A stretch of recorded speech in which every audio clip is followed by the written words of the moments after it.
بالله من الشيطان الرجيم بسم الله الرحمن الرحيم يا أيها النبي إنا أرسلناك شاهدا ومبشرا ونذيرا وداعيا إلى الله بإذنه وسراجا منيرا وبشر المؤمنين بأن لهم من الله فضلا كبيرا ولا تطع الكافرين والمنافقين ودع عذابهم وتوكل على الله وكفى بالله وكيلا صدق اللہ مولانا العظیم۔ حضرات کرام، نبی صلی اللہ علیہ وسلم کی سیرت طیبہ پر انشاءاللہ آج ہم سورہ احزاب کی ان آیات کی روشنی میں گفتگو کریں گے جن کی میں نے تلاوت کی ہے، اور یہ سورہ مبارکہ کی آیت نمبر 43 سے اور آیت نمبر 48 تک میں نے تلاوت کی۔ ارشاد یہ ہوا کہ اے نبی صلی اللہ علیہ وسلم، ہم نے آپ کو گواہ بنا کے بھیجا اور خوشخبری دینے والا بنا کے بھیجا اور ڈرانے والا بنا کے بھیجا۔ ان تین حیثیتوں کا یہاں آپ کے تین مراتب کا ذکر ہے کہ آپ گواہ ہیں اور آپ اللہ کی طرف سے گواہ ہیں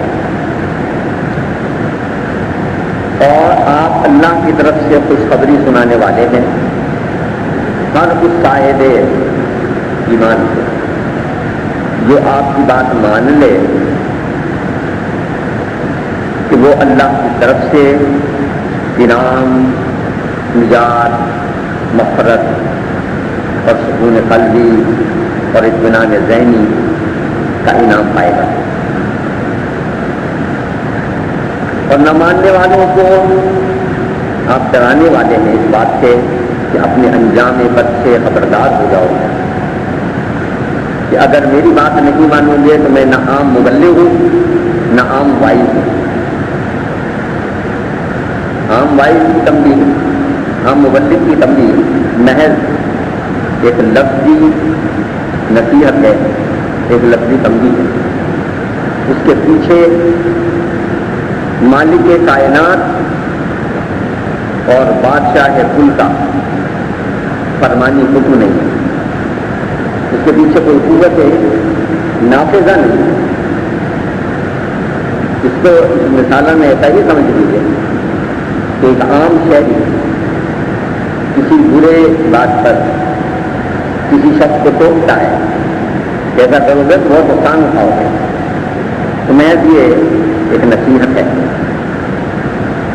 لیکن جب حکومت وقت کا کوئی انتظامی نمائندہ کہتا ہے اگر ایسا کیا تو سزا پاؤ گے، تو اس پر پوری ریاست کی قوت ہوتی ہے کہ یہ جو کچھ کہہ رہا ہے یہ اس مقام سے کہہ رہا ہے کہ جہاں اس کے کہی ہوئی بات کو نافذ کرنے کے لیے پوری ریاست کی قوت میں ہوتی ہے۔ تفصیل میں انشاءاللہ دیکھیں گے۔ تو نبی صلی اللہ علیہ وسلم کی یہ حیثیت ہے کہ آپ نہ ماننے والوں کو ڈرانے والے ہیں کہ اگر تم نے بات نہ مانی تو صرف بات یہیں ختم نہیں ہو جائے گی کہ تم میری جماعت میں نہ ہو، میری امت میں نہ شامل ہو، میرے ساتھی نہ بنو، بلکہ تمہیں دنیا میں بھی نہ امن ملے گا، نہ سکون ملے گا، نہ چین ملے گا، نہ آرام ملے گا، نہ آخرت میں نجات ملے گی، نہ مغفرت ملے گی، بلکہ سزا ملے گی، اور ایسی خوفناک سزا ملے گی جو ختم ہونے والی نہیں۔ پھر ان تین حیثیتوں کے بعد آپ کی تین مزید حیثیتیں اگلی آیت میں بیان ہیں کہ وداعیا الی اللہ، اور آپ اللہ کی طرف بلانے والے ہیں، داعی ہیں، دعوت دے رہے ہیں اللہ کی طرف آنے۔ اگر یہ دعوت دیں تو کوئی بھی دے سکتا ہے. تبلیغ دین جو ہے کوئی بھی کر سکتا ہے، لیکن وہ اس کا تبلیغ دین کرنا جو ہے منصب نہیں ہے، ایک اضافی کام ہے. یہاں وداعیت اللہ کہتے کہ آپ اللہ کی طرف بلانے والے ہیں، تو یہ آپ از خود نہیں کھڑے ہو گئے کہ آپ کا جی چاہا کہ بھائی ہاں اللہ کی طرف آنا بہت اچھی بات ہے، تو چلو ہم تبلیغ کرتے ہیں، دروازے دروازے جاتے ہیں، لوگوں کو سمجھاتے ہیں کہ آؤ اللہ کی طرف رجوع کرتے ہیں. تو آپ ایسے دائی نہیں، بلکہ بے اذن ہی یہ دعوت آپ اسی کے حکم سے دے رہے ہیں. آپ کو منصب دعوت پر فائز کیا گیا ہے، آپ با اختیار نمائندے ہیں اللہ کے، اللہ کی طرف بلانے کے. اب خود آپ نہیں کھڑے ہو گئے کہ کسی صاحب کو تقریر کرنے کا شوق تھا تو انہیں اپنے اندر یہ جوہر نظر آئے، ہاں بھائی میں بات بڑے ڈھنگ سے کر سکتا ہوں، تو انہوں نے تقریر شروع کر دی، بات شروع کر دی. تو تھوڑا سا پڑھ لیجیے تو بات کی سمجھ بھی آ گئی، تو سمجھانے کا انداز آ گیا. تو نامآوری کے لیے، شہرت کے لیے، کسی لیڈری کے جذبے نے یہ کام شروع کر دیا. تو لوگوں کی آگاہی کے لیے قرآن نے بات یہ کہہ دی کہ یہ دائی جو ہے یہ خود ساختہ نہیں ہے اور نہ اپنی مرضی سے کھڑا ہوا ہے. یہ تو 40 سال سے یہاں تمہارے ساتھ رہتا تھا صلی اللہ علیہ وسلم. یہ یہیں پیدا ہوئے ہیں، یہیں انہوں نے پرورش پائی، ان کا بچپن تمہارے سامنے گزرا ہے، ان کی جوانی سے تم واقف ہو. یہ اگھیڑ پن تک پہنچ گئے ہیں تمہارے سامنے.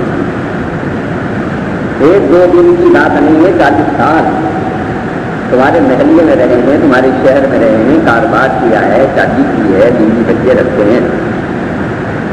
تم ہی میں سے ہیں، عبداللہ کے بیٹے ہیں، عبد المطلب کے پوتے ہیں، ابو طالب کے، زبیر بن عبد المطلب کے، عباس بن عبد المطلب کے بھتیجے ہیں.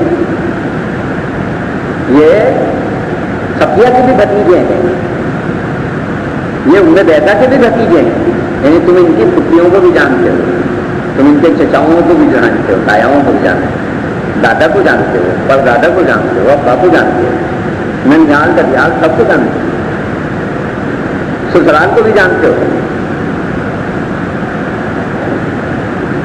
تم قبیلت سے بھی واقف ہو جو ان کے سسر ہیں، اور تمہارے سامنے ان کا سارا کاروبار بھی ہے، بکریاں چرانا بھی ہے. وہ بکری تمہارے سامنے. کبھی کوئی ایسی بات 40 سال میں دیکھی؟ یعنی رسول اکرم صلی اللہ علیہ وسلم جو اس تک پر جو اعتراضات ہوئے ہیں مخالفین کی طرف سے، وہ سارے 22 کا حصہ ہیں. مواقعین اور مخالفین سب کی کتابوں میں لکھے ہوئے. ہمارے بزرگ اس معاملے میں اتنے دیانتدار ہیں کہ انہوں نے کوئی بڑے سے بڑا اعتراض بھی ایسا نہیں ہے جو نبی صلی اللہ علیہ وسلم پر کیا گیا ہو تو اسے پردہ ڈال دیا ہو، یہ چھپا دیا ہو. یعنی آج تو ہم تنگ نظری کے زمانے میں رہتے ہیں اور یہ روشن خیالی کے ہمیں تانے دینے والے یہاں موجود، یہ خود بڑے تنگ نظر ہیں کہ ان کا کوئی عیب اگر بیان کرتے تو وہ مستوجب سزا. وہاں آپ سیرت کی کتابیں اٹھا کے دیکھ لیجیے کہ جس کسی نے کوئی بھی اعتراض کیا ہے سرکار دوارا صلی اللہ علیہ وسلم پر، سارا مسلمان لکھنے والوں نے لکھ کے رکھا ہے، چھپایا نہیں. اور مسلمان کیوں چھپائے؟ اللہ نے نہیں چھپائے. یعنی جتنے اعتراضات نبی صلی اللہ علیہ وسلم پر مخالفین نے اسلام نے کیے، قرآن مجید میں اللہ نے سب کا ذکر کر دیا. یہ کہتے ہیں یہ تو بازاروں میں چلتا پھرتا ہے، روٹی کھاتا ہے، پانی پیتا ہے، بیوی بچے رکھتا ہے، یہ کیسے رسول ہو سکتا ہے؟ ہماری طرح کھاتا پیتا ہے. یہ بڑا اعتراض تھا ان کا. اللہ کا ذکر کر دیا قرآن نے، اور ساتھ یہ بتا دیا کہ یہ تو بتاؤ کہ ہم نے جو بھی بھیجا ہے رسول اور نبی وہ تو کھانے پینے والا ہی بھیجا ہے. عربی بچوں والا ہی لے جائے. اور اگر زمین سے فرشتے بچ رہے ہوتے تو ہم بھی آسمان سے فرشتہ ہی بھیجتے. زمین سے تو ابن آدم بچتا ہے تو ہم نے بھی ابن آدم ہی کو بھیجا ہے. اگر آسمان سے ہم فرشتہ بھیج دیتے تو تم کہتے تھے کسی کو بھوک ہی نہیں لگتی. تو لہٰذا اس کو تو روزہ آسان ہے, ہمیں تو بھوک لگتی ہے, ہم کس طرح روزہ رکھیں. اور ادھر تو نیند بھی نہیں آتی, تو نہیں سوتا, ہمیں تو نیند آتی ہے تو ہم سوتے ہیں. تو ہم صبح نماز کے لیے کیسے اٹھتے ہیں, تہجد کے لیے کیسے اٹھیں. اور اس کے پیچھے تو نفس ہی نہیں ہے.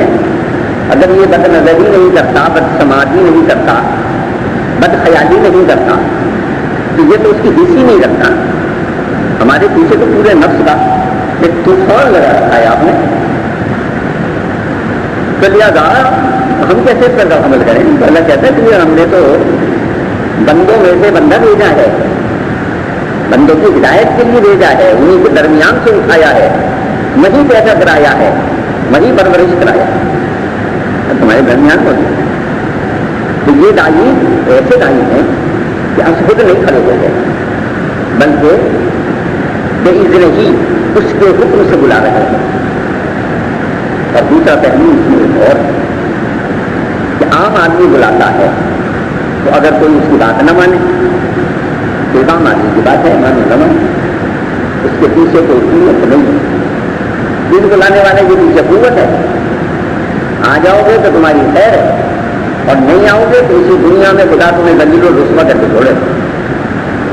اور جنہوں نے بات مانی نہیں رسول اللہ صلی اللہ علیہ وسلم کی, وہ امن میں آ گئے. اور جنہوں نے نہیں مانی آج تاریخ کا حصہ ہے.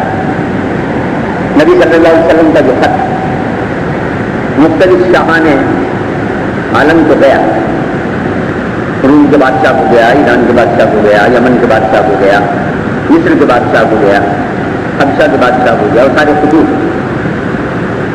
پہلے تو احادیث کی کتاب میں ہم نے پڑھے تھے. اللہ کی قدرت, وہ سارے خطوط محفوظ مل گئے, اور مسلمانوں کے ہاتھوں سے نہیں ملے, غیر مسلموں کے ہاتھوں سے ملے. یعنی یہ ہے جو بخوبر شاہ مصر کو گیا, وہ خط آثار قدیمہ کا ایک فرانسیسی ماہر تھا, وہ خدائی ورائی کے سلسلے میں مصر گیا. وہاں سے اسے ہاتھی دانت کا ایک سمجھا ملا, اسے کھولا گیا تو اس میں کچھ خطوط تھے, مخطوطات تھے. اور ظاہر وہ خطوط اس زمانے کے کاغذ واغذ پہ دھوتے نہیں تھے, تو اس کو ہرن کی کھال کی بائی چھلکی کر دیتے تھے. وہ وہاں لے جا کے پڑھوائے گئے. فرانس میں ماہرین نے اس کا تجزیہ کیا, پتہ لگا کہ یہ تو رسول اللہ صلی اللہ علیہ وسلم کا خط ہے, جو مخصوص شاہ مصر کو لکھا گیا. تو آپ دیکھیں فاطمہ مل گئے کعبے کو صنم خانے سے. تو وہ حضرات جو اعتراض کرتے ہیں احادیث کی کتب پر, وہ یہ تو زبانی تھی, رسول اللہ صلی اللہ علیہ وسلم کے زمانے میں تو لکھی نہیں گئی, 1 صدی بعد جا کے نہیں, 1.5 صدی بعد لکھی گئی. تو جو لفظ ب لفظ خطوط جہاں عالم کے احادیث کی کتب میں بیان ہوئے ہیں, ایک زیر زبر کا بھی جسے کہنا چاہیے فرق نہیں ہے عبادت میں. تو کیونکہ میرا موضوع تو وہ نہیں تھا, بات تو میرے نبی صلی اللہ علیہ وسلم کی سیرت طیبہ, آپ کے مقامات عالیہ جو قرآن میں بیان, وہ آپ کے سامنے بیان ہے. کہ ایک جملہ حضور کا ان سارے خطوط میں اسلم تسلم, اور سرکار یہ بھی کہتے ہیں اللہ نے مجھے گفتگو بخاص کرینہ دیا ہے, عطا فرمایا ہے. جواب میں وہ کلیم ہے آپ, یعنی کم سے کم الفاظ میں زیادہ سے زیادہ معنی خیز بات کہنے والے.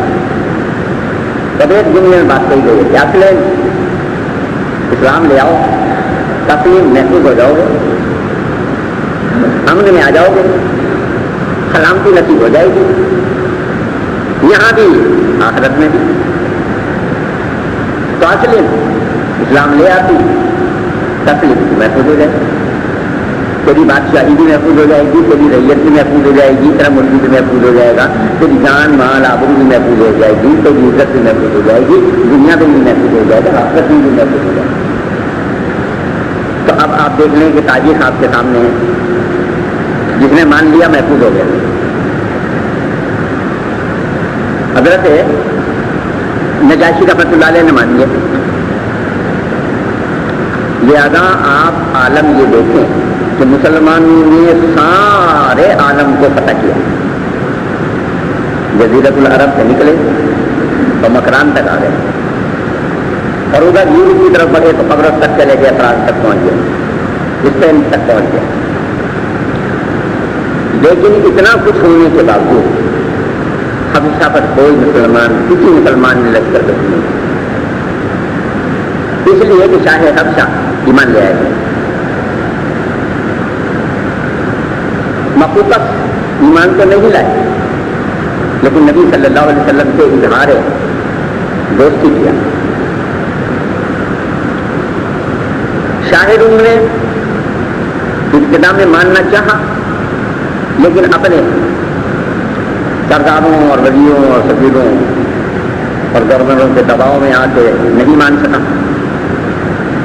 انجام سامنے ہے، اور نبی صلی اللہ علیہ وسلم کے نامہ مبارک کو پھاڑنے کا جرم کرنے والا اور حضور اکرم صلی اللہ علیہ وسلم داردار گستاخی کرنے والا صرف ایک ہی شخص ہے، شاہ ایران کسرا۔ اس کا جو انجام ہوا وہ سب کے سامنے، جس بے آبروئی کا وہ شکار ہوا ہے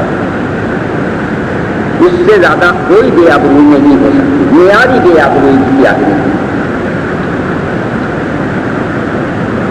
جب نبی صلی اللہ علیہ وسلم کا خط گیا تو اس نے اسے نامہ مبارک کو چاک کر دیا، بہت زیادہ الفاظ حضور کی شان اقدس میں کہے، اور اپنے ایک صوبائی صوبیدار کو حکم دیا، معاذ اللہ ہے ثم معاذ اللہ ہے ثم معاذ اللہ کے اس پاک آدمی کو گرفتار کر کے ہمارے روبرو پیش کرو۔ سفیر نے آن تجھے اطلاع سنائی تو یہ ہوا، آپ نے کہا لا کسرا بعد کسرا، اس کسرا کے بعد کوئی کسرا نہیں ہے، ایران پر کوئی بادشاہ اس بادشاہ کے بعد نہیں ہوگا۔ اور جب وہ گرفتار کرنے والے آئے جسے اسے نے بھیجا تھا تو ان سے کہا جاؤ مجھے کیا گرفتار کرنے آئے، جس نے حکم دیا تھا وہ مارا گیا، وہ اپنے انجام کو پہنچ گیا۔ اور اس کے ساتھ ہوا کیا، تو تاریخ کا ایسا رسوا کن بات ہے کہ آپ سارے جب میں نام لوں گا تو واقعہ بیان کروں گا کہ اس نے کوئی کہانی پڑھی ہے، کوئی قصہ پڑھا ہے، کوئی افسانہ پڑھا ہے، کوئی ناول پڑھا ہے تو یاد آ جائے گا، کیونکہ وہ جو ادب کا اور تاریخ شعر کا ایک موضوع بن گیا۔ پہلے تو اس کے شہر کا ایک مزدور اس کی بیوی پہ عاشق ہو گیا، شیریں فرحات کا قصہ تو سنا ہے نا آپ سبھی نے، شیریں اس کی بیوی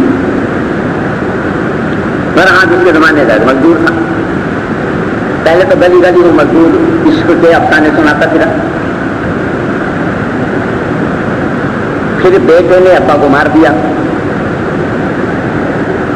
اماں پہ قبضہ کر لیا، لیکن یہ بے آبروئی بھی ہو سکتی تھی، کسی بات کی اس سے بڑی کوئی بے آبروئی نہیں ہو سکتی کہ اولاد کے ہاتھوں مارا جائے، دشمنوں کے ہاتھوں کی دنیا ماری جاتی ہے بھائی، اور آپ کو بچے بازی ہوتی ہے، اسی لیے سے اللہ سے مانگتے ہیں، اسی لیے اس کے لیے تمنائیں کرتے ہیں کہ کوئی نام لیوا ہو، کوئی نسل کا تحفظ کرنے والا ہو، وہ ہمارے سرمایہ کا وارث ہو، وہ حافظ ہو۔ لیکن جب اسی کے ہاتھوں اس انجام کو پہنچے برس سوچ کرنے کو متعلق ہے کہ داعین اللہ کے باذنہ ہی، یہ اللہ کی طرف دعوت دینے والے ہیں، لیکن یہ عام دعوت دینے والے تو نہیں ہیں کہ ان کی دعوت کو رد کر دے تو اس کے عذاب سے بچ جائے، اور ان کی دعوت مان لے تو اس کا انعام کو چھین کے لے جائے۔ یہ اس اللہ کی طرف سے دعوت دینے والے ہیں کہ لہو الملک، سارا کائنات کا جو کارخانہ ہے، ساری بادشاہی ہے یہ اسی کی، اور وہ ایسا بادشاہ ہے کہ لا شریک لہ، اس کا کوئی شریک نہیں، ولم یکن لہ شریک فی الملک، اس نے کسی کو اپنا بادشاہت میں شریک ہی نہیں کیا. اور یہ تو ایسا حاکم ہے کہ فعال لما یرید، وہ جو ارادہ کر لیتا ہے پورا ہو جاتا ہے، بس اس کا ارادہ ہی پورا ہو جاتا ہے. فإذا قضى أمرا فإنما يقول له كن فيكون. وہ تو ایسا بنانے والا ہے کہ نہ اسے مادے کی ضرورت، نہ میٹر کی ضرورت، نہ نقشے کی ضرورت، نہ کارکنوں کی ضرورت، نہ مزدوروں کی ضرورت، نہ انجینئروں کی ضرورت. وہ تو جو کچھ بنانا چاہتا ہے اس کا موجود ہے. بدیع السماوات والارض، آسمانوں زمینوں کا ایجاد کنندہ. اور ایجاد میں حال اس کا یہ ہے کہ فإذا قضى أمرا، وہ جس چیز کا ارادہ کر لیتا ہے اسے حکم دیتا ہے، اس کو پورا کرنے کے لیے وہ اسے حکم دیتا ہے.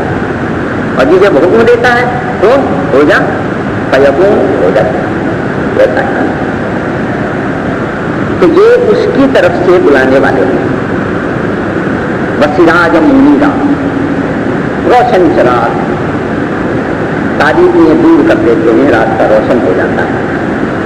اب کوئی اس بات کی شکایت نہیں کر سکتا کہ مجھے نظر نہیں آ رہا، میں چلوں کیسے، راستہ کہاں ہے. ہم نے تو چمکتا ہوا چمکدار چراغ دنیا کو عطا کر دیا.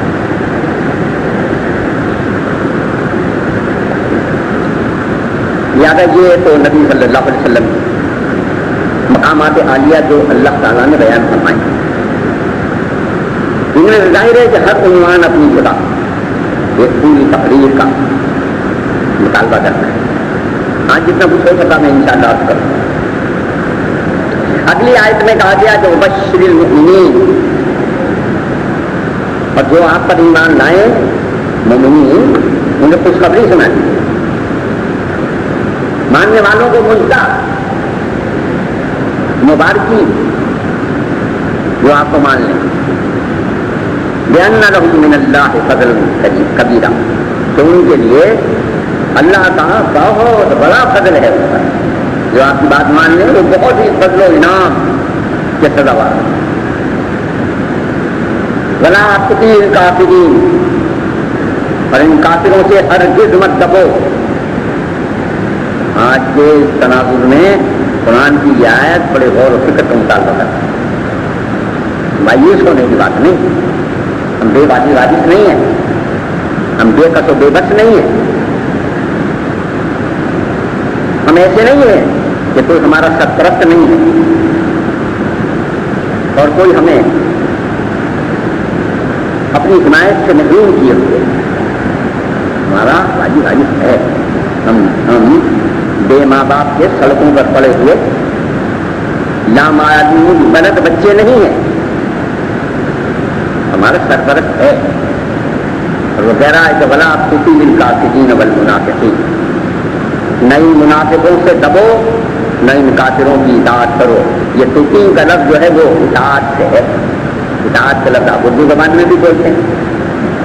بلا تطیع، بالکل نہیں دبنا، بالکل خوف مت کرو. وہ اکیلا تھا صلی اللہ علیہ وآلہ وسلم جب ہم نے انہیں کہا تھا تم دیکھیے انذر اور ڈرائیے. کون کون ان کے ساتھ؟ تو فرشتوں کی فوج، کوئی اور دنیا کے ساتھ سامان تھا، کوئی لاؤ لشکر تھا. اللہ کا ایک اکیلا بندہ بستی سے دور ایک گھر میں بیٹھا تھا. اللہ نے اسے کہا تم اٹھیے. یہ دوسری آیت ہے سورہ المدثر کی. یا ایھا المدثر قم، اٹھ جائیے. اس لیے کہ آپ ہیں داعیۃ الی اللہ باذنہ، اللہ کی طرف بلانے والے. اللہ کے حکم سے تو آپ بیٹھنے کے لیے تھوڑی ہیں، آپ چھوٹ، آپ خلوت آباد کرنے کے لیے نہیں ہیں، گوشگیری کے لیے نہیں ہے، زاویہ نشینی کے لیے نہیں ہے، خانقاہیت کے لیے نہیں ہے. آپ کو میدان میں نکلنے کے لیے ہیں. اٹھیے. اور پھر وہ اٹھے اور وہ ملے. تو لہٰذا اب اہل ایمان کے جو خوشخبری سنائی گئی انہیں کہا گیا کہ ولا تطیع الکافرین والمنافقین، ان منافقوں اور کافروں کی اطاعت نہیں کرنا، ان سے ڈرنا نہیں، ان سے دبنا نہیں. لتا آزادی، جن کی اذیتوں کو خاطر میں نہ لاؤ. آج جب میں اس آیت کو پڑھ رہا تھا تو محسوس ہو رہا تھا کہ اللہ تعالیٰ کی طرف سے آج کے حالات پر تبصرہ ہو رہا ہے، اور آج کے حالات میں امت مسلمہ کو کہا جا رہا ہے جو اللہ کی حاکمیت پر ایمان رکھتی ہے، جو محمد رسول اللہ صلی اللہ علیہ وسلم کی رسالت پر ایمان رکھتی ہے، جو آخرت کی جواب دہی پر ایمان رکھتی ہے. بالکل مت ڈرو، کوئی خوف نہ کھاؤ، کوئی سپر پاور نہیں ہے، کوئی بڑی طاقت نہیں ہے. طاقت میں ہوں، قوت میں ہوں. یہ شوق بازیاں ہیں، اور یہ شوق بازیاں بہت پہلے بھی ہوتی رہی ہیں. آج ان کا کوئی نام لینے والا بھی نہیں ہے، لیکن تم ہو. چنگیز خان نہیں ہے مگر تم ہو، ہلاکو خان نہیں ہے مگر تم ہو، فرعون نہیں ہے مگر تم ہو، نمرود اور شداد نہیں ہے مگر تم ہو. یہ سارے وہ لوگ ہیں جو اپنے وقت میں انا الا غیبی کے دعوے کرتے رہے، اور انسانیت کے ساتھ وحشیانہ ظالمانہ بلکہ درندوں کا درندے بھی شرمائے ایسا سلوک کرتے ہیں. لیکن آج ساری دنیا میں کوئی ایسا آدمی ہو جو اس پر خوش ہونے کو تیار ہو، جو صاحب یہ کہتے ہیں کہ چنگیز خان کی اور کا بیٹا ہے، چنگیز خان کی اولاد نہیں اس کا تیار ہو سکتی ہے، اسے چنگیز خان سے منسوخ کرے. یعنی وہ تمام لوگ جو منگول ہیں وہ اپنے آپ کو منگول تو کہتے ہیں، وہ اپنے آپ کو مغل تو کہتے ہیں، لیکن یہ اگر آتے ہیں تو سر چھوڑ دے گا آپ کا کہ تو چنگیز کا بیٹا ہے، کوئی ہلاکو کا بیٹا ہے. ابو جہل کا بیٹا کسی کو کہیں تو دیکھیں مارے گا. اکرما کی اولاد ہے تو وہ ایمان لے رہے. آج کہیں تو دیکھیں کہ وہ ابو لہب کا بیٹا ہے، حالانکہ وہ ہاشمی تھا، چچا تھا رسول اللہ صلی اللہ علیہ وسلم کا، لیکن اسے منسوب ہونے کو کوئی تیار نہیں. یہ بڑائیوں کے چراغ تو پھوکوں سے بجھ جاتے ہیں، لیکن اللہ کا نور پھوکوں سے نہیں بجھتا. یرید اللہ لیطفئ نور اللہ بافواہہم واللہ متم نورہ ولو کره الکافرون. یہ کفار اپنے منہ کی پھوکوں سے اللہ کے نور کو بجھانا چاہتے ہیں، جبکہ اللہ اسے مکمل کرنے کا پکا ارادہ کر چکا ہے. چاہے یہ بات میں کتنی ہی ناگوار کیوں نہ ہو اہل کفر کو، لیکن اس نور میں مکمل ہو کے رہنا ہے اور اسی میں غالب ہو کے رہنا ہے. اس سے برے حالات اس لیے نہیں آتے کہ اس نظام میں کوئی کمزوری ہے، وہ کمزوریاں تم میں پیدا ہوتی ہیں، اور اس کمزوری کی سزا میں تمہیں تنبیہ دی جاتی ہے. اس رسوائی کا اور اثاث و شکایت تم اس لیے ہوتے کہ تم اپنے منصب سے قرار اختیار کرتے ہو، تم اپنی خواہشوں میں پھنس جاتے ہو. وداعتاہم، اگر یہ تکلیف پہنچا رہے ہیں تو ان کی ہزار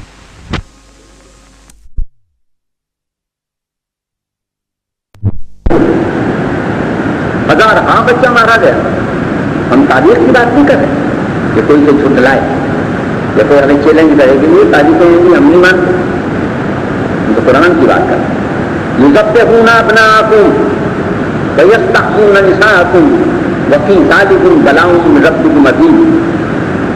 یہ تمہارے سامنے کی بات ہے کہ ان کے بیٹے ذبح کیے جاتے تھے، ان کی عورتیں چھوڑ دی جاتی تھی. اور اس نقطے پر بھی کبھی غور کیجیے گا، قرآن نے بار بار کہا ہے اس زمانے کی تاریخ بیان کرتے ہوئے. یہ دونوں جملے ساتھ ساتھ آئے ہیں قرآن میں جہاں بھی آئے ہیں. یذبحون ابناءکم ویستحیون نساءکم، کہ عورتوں کو کچھ نہیں کرتا تھا، بیٹیوں کو نہیں مارتا تھا. کیوں بھائی؟ اگر اسے نسل کسی ہی مقصود ہوتی کہ ان کی نسل نہ رہے تو بیٹوں کو بھی قتل کراتا، بیٹیوں کو بھی کراتا. تو آپ سمجھ لیجیے کہ جب کسی قوم میں عورتوں کی تعداد بڑھ جاتی تو وہ اپنی غیرت کی حفاظت کرنے کے قابل نہیں رہتی. غیرت کا تحفظ مرد ہی کرتا ہے تو کتنا ہی برے سے برا کیوں نہ ہو. لہذا جب کسی قوم کو برباد کرنا ہوتا ہے کسی ظالم کو تو وہ اس میں اس کی عورتوں کو خراب کرتا ہے، چاہے کسی نام سے بھی کرتا ہو. آج آپ کو ہیومن رائٹس کے نام پر کرتا ہو، خواتین کے حقوق کے نام پر کرتا ہو، آزادی نسلوں کے نام پر کرتا ہو، تو مرضی ایس کا نام رکھتا ہو، لیکن کرتا وہ نہیں. اور یہ بھی سمجھ لیجیے ایک عورت ٹھیک ہو جائے ایک پورا خاندان ٹھیک ہو جاتا ہے. ایک مرد کے ٹھیک ہونے سے کچھ نہیں ہوتا. ایسے مردوں سے باتیں میری بہنیں بھی سن رہی ہیں. جتنے رسوم و رواج، جتنی برائیاں، جتنی معاشرتی تباہیاں ہیں، اس میں مرد تو معصوم ہے بیچارہ غریب. اس کا کام تو اس کی بیگم نے پکڑ رکھا ہے، جدھر موڑ دیتی ہے مڑ جاتا ہے. مہندی وہ ایجاد کرتی ہے، اتنا وہ ایجاد کرتی ہے، بارات کی رسمیں وہ ایجاد کرتی ہے، جو کچھ ایجاد کرتی ہے وہ کرتی ہے. دلہن کو پہلانے کا ایک دن کا جھولا 50,000 روپئے میں وہی بنواتی ہے، چاہے میاں اپنے آپ کو گیری کر کے بنائے، رہن رکھ کے بنوائے. یہ مرنے کی ساری خوراکات کی رسمیں کون ایجاد کرتا ہے؟ وہی ایجاد کرتی ہے. کہ یہ روح کو کھانا کھلایا جا رہا ہے، یہ دنیا جہان کے برسیاں ہو رہی ہیں، چیلم ہو رہے ہیں، کون کرتا ہے؟ وہی کرتی ہے. کپڑوں میں لباس کی فیشن ہم مردوں کو سمجھا کے تھک گئے. ہر مولوی صاحب نماز پڑھانے سے پہلے کہتے ہیں کہ ذرا شلوار کے پائنچے اوپر کر لینا ڈھکنے سے، تو کوئی شلوار کا پائنچہ اوپر نہیں کرتا.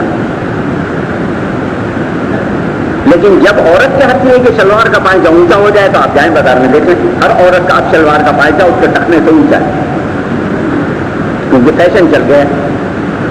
جسے ٹکنا ٹھکنے کا اللہ حکم دے اس نے فیشن چلایا اور اس کے میاں نے خرید کے دیا ہوا، چاہے اس کی داڑھی ناک سے بھی نیچے ہو اور ماتھے پر اس کے گٹا پڑا ہو، نماز کا تاجد بڑھتا ہو اور 25 حاجی کا بچے ہوں اس نے اور جو مرضی آئے وہ کرتا ہو، دینداری کے سارے بہرو پرگٹ ہوں. لیکن بیوی کی شلوار کا پائنچہ ٹکنے سے اونچا، بیٹی کی شلوار کا پائنچہ ٹکنے سے اونچا. کبھی اس کی آستینی ہے،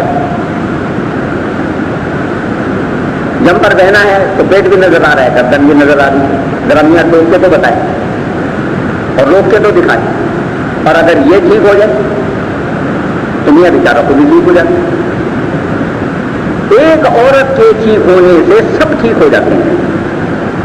تو بربادی ساری ادھر سے آتی ہے، اسے ٹھیک کرنا اس کی پر کام کرنے کی بات ہے. اور آپ دیکھیں آپ کا دشمن کتنا چالاک ہے، آپ کو کچھ نہیں کہتا،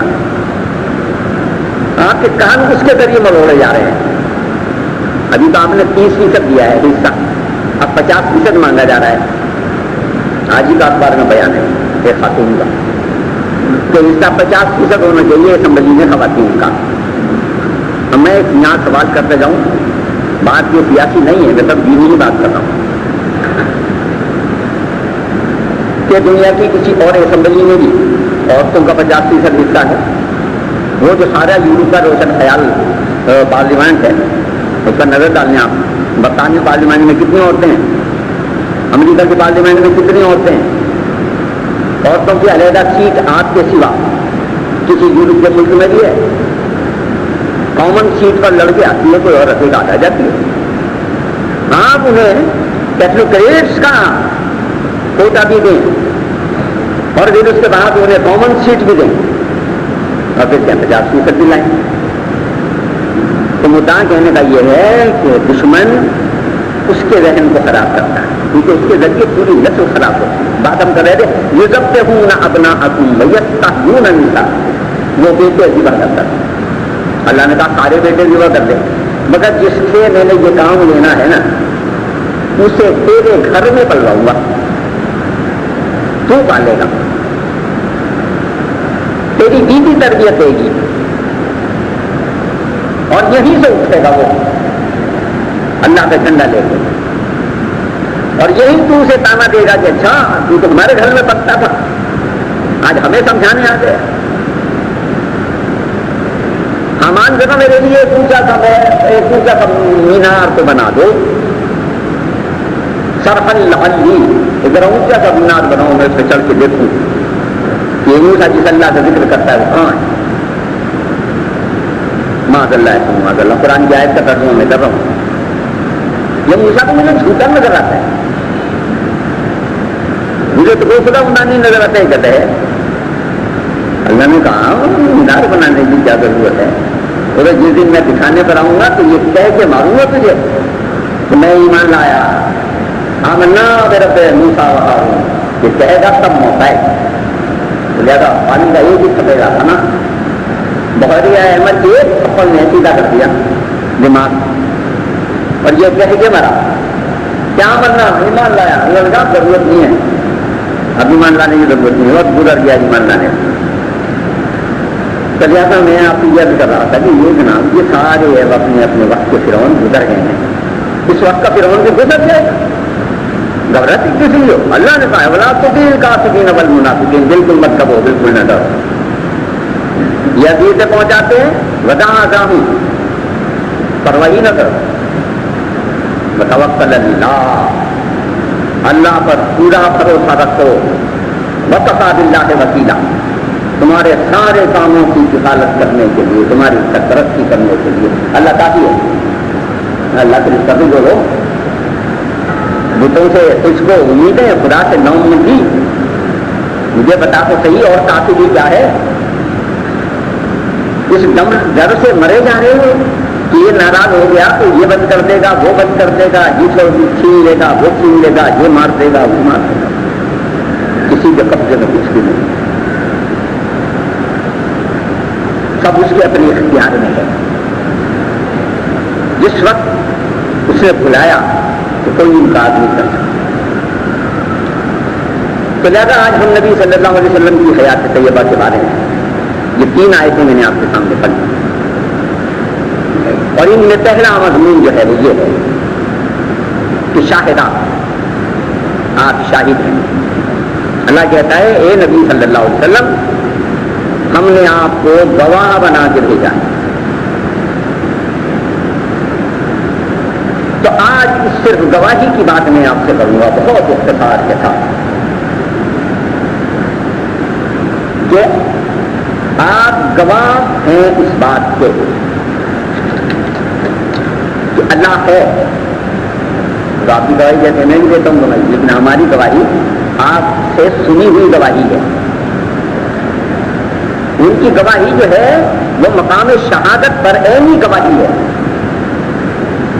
وہ اللہ کی طرف سے بااختیار گواہ ہیں اس بات کے اللہ ہے، اور اللہ کے سوا کوئی اللہ نہیں ہے۔ ہر توحید کا ماننے والا، ہر داعی توحید یہی گواہی دیتا ہے۔ آپ روزانہ مسجد کی اذانوں سے اسی بات کو اعلان کرتے ہیں، اشہد ان لا الہ الا اللہ، میں گواہی دیتا ہوں اللہ کے سوا کوئی معبود نہیں۔ آپ یہ پڑھتے ہیں تو دائرہ اسلام میں داخل ہوتے ہیں، آپ یہ پڑھتے ہیں تو اظہار کرتے ہیں اس بات کا کہ میں وہ ہوں جس نے ہر خدائی کو مسترد کر دیا ہے، ایک اللہ مان۔ لیکن آپ کی اور میری شہادت جو ہے وہ حتمی شہادت نہیں، انہیں تو بھیجا ہی گیا ہے اس بات کے لیے کہ آپ شاہد ہیں، گواہ ہیں اس بات کے اللہ ہے۔ کہتے ہیں ہاں محمد صلی اللہ علیہ وسلم نے کہا ہے، اور محمد صلی اللہ علیہ وسلم کیا کہتے ہیں؟ اللہ ہے، کہ مجھے اللہ نے کہا ہے کہ ہے۔ یعنی میرے یہ کہنے میں اور آپ کے یہ کہنے میں، محمد صلی اللہ علیہ وسلم کے کہنے میں یہ فرق ہے کہ ہم کہتے ہیں ہم سے حضور نے کہا ہے اللہ ہے، اور وہ کہتے ہیں مجھے اللہ نے کہا ہے۔ اشہد ان لا الہ الا اللہ، شہادت دی ہے اس بات، سورہ آل عمران میں یہ بات کہی گئی ہے، شہادت دی ہے خود اس بات کی اللہ نے کہ وہ ہے۔ اللہ کی اپنی شہادت، اللہ خود بھی شاہد ہے نا، اللہ کی اپنی شہادت ہے کہ ہے۔ وہ اولو العلم، اور ہر اہل علم نے یہی شہادت دی ہے کہ اللہ ہے۔ قائم بالقسط، اور وہ انصاف پر قائم ہے۔ اللہ خود شاہد ہے اس بات کا۔ وہ کہتا ہے میں نے ساری کائنات پر نظر ڈالی، مجھے کوئی دوسرا اللہ نظر نہیں آیا، میں کہتا ہوں کہ ہاں میں ہوں، آئے اور کوئی تردید کرے۔ بل ملائکہ، اور فرشتے بھی اس بات کی شہادت دیتے ہیں اللہ ہے، کیونکہ ہمیں جہاں سے احکامات ملتے ہیں وہ ایک ہی مقام ہے، دوسرا مقام کوئی نہیں۔ اور ہر اہل علم بھی بری ہے تو یہی شہادت دیتا ہے کہ ہاں اللہ ہے۔ ایک تو شہادت، دوسری شہادت کہ جو کچھ میں لایا ہوں یہ سب اس کی طرف سے ہے، اور اس کو ماننے ہی سے نجات ہے، اس کے ماننے ہی سے چھٹکارا ہے۔ اور یہ کہ صرف میں یہ کہنے نہیں آیا کہ وہ ہے، بلکہ میں اس احکامات کو لے کے آیا ہوں تو پہلے میں نے اسے مانا ہے، اور جو کچھ اس نے کہا ہے پہلے اسے میں برت کے دکھا رہا ہوں۔ میں یہ نہیں کہتا تم نماز پڑھو، اس نے نماز کا حکم مجھے دیا ہے، میں نماز پڑھ کے تمہیں دکھا رہا ہوں کہ تم نماز پڑھو، میں روزے رکھ کے دکھا رہا ہوں کہ تم روزے رکھو، میں معاشرت کے سارے معاملات طے کر کے، شادی کر کے، بچے پیدا کر کے، بچی پیدا کر کے، ان کی شادیاں کر کے، مر جائیں تو دفن کر کے، خوشی اور غمی کے سارے معاملات طے کر کے، جنگیں دیکھ کے، شکست و فتح کے سارے مراحل طے کر کے، ایک کامیاب ریاست بنا کے اس کے سارے ادارے قائم کر کے، کہ تم ہے یہ سارے احکامات، اور میں ان کا نمونہ اور اس نمونے کے مطابق تم سے سوال کرے گا اور اس کا تمہیں جواب دے گا۔ اور آخری بات وہ شہادت جو وہاں ہوگی اللہ کے ہاں، اور اللہ سورہ نساء میں یہ بات کہتا ہے کہ تو تمہارا کیا حال ہوگا جب ہم ہر امت سے ایک گواہ اٹھائیں گے، ایک شاہد کھڑا کریں گے، اور محمد صلی اللہ علیہ وسلم آپ کو سب پر گواہ بنا کے لائیں گے۔ تو وہ گواہی کس چیز کی؟ تو اسی چیز کی گواہی کہ میں نے پہنچا دیا تھا، اب عمل کرنے کی ذمہ داری ان کی تھی، نمونہ بھی دکھا دیا تھا، ماننے کی ذمہ داری ان کی تھی، میں نے کچھ چھپا کے نہیں رکھا، کچھ بچا کے نہیں رکھا کہ اپنی اولاد کو دینا ہے اور کسی کو نہیں دینا، اپنے گھر والوں کو چھپا کے دینا ہے انہیں نہیں دینا۔ بلغ ما انزل الیک، جو کچھ آپ کو دیا گیا سب دے دیجیے، میں سب دے دیا، سب دے کے آیا، شہادت ان سے لے کے آیا۔ حجۃ الوداع کے دن میں نے پہنچا دیا، کہا جی پہنچا دیا، جو تمہیں میری طرف سے پہنچا، بلغوا انی لو آیا، ایک آیت بھی پہنچی ہے تو دوسرے تک پہنچاؤ، جو یہاں موجود ہے وہ غیر موجود کو پہنچائے، جو حاضر ہے وہ غائب کو پہنچائے، شاید وہ اس سے زیادہ یاد کرنے والا، اس سے زیادہ عمل کرنے والا۔ تو آج ہم نے صرف ایک پہلو کو لیا ہے، وہ بھی بڑے اختصار سے ظاہر ہے، ایک مختصر سے وقت میں اس سے زیادہ بیان نہیں کیا جا سکتا کہ نبی صلی اللہ علیہ وسلم اللہ تعالیٰ کی طرف سے شاہد ہے، اور یہ شہادت اب ہم سب نے بھی دینی ہے۔ وَكَذَلِكَ جَعَلْنَاكُمْ أُمَّةً وَسَطًا لِتَكُونُوا شُهَدَاءَ عَلَى النَّاسِ وَيَكُونَ الرَّسُولُ عَلَيْكُمْ شَهِيدًا، تم امت وقت ہو، اللہ نے تمہیں سب کے لیے گواہ بنا کے بھیجا ہے، تم سب پر گواہی دو گے قیامت میں اور اس دنیا میں بھی کہ صحیح راستہ یہ جو اللہ کا راستہ محمد صلی اللہ علیہ وسلم کا بتایا ہوا جس پر میں چل رہا ہوں، اور قیامت میں بھی ہم اسی پیمانے پر معیار پر ناپیں گے ساری انسانیت کو، اور تم پر نمونہ اور شہادت محمد صلی اللہ علیہ وسلم۔ تو انشاءاللہ جو مضامین اس میں باقی ہے وہ ہم اگلی نشست میں بیان کریں گے۔ وآخر دعوانا الحمد للہ رب العالمین۔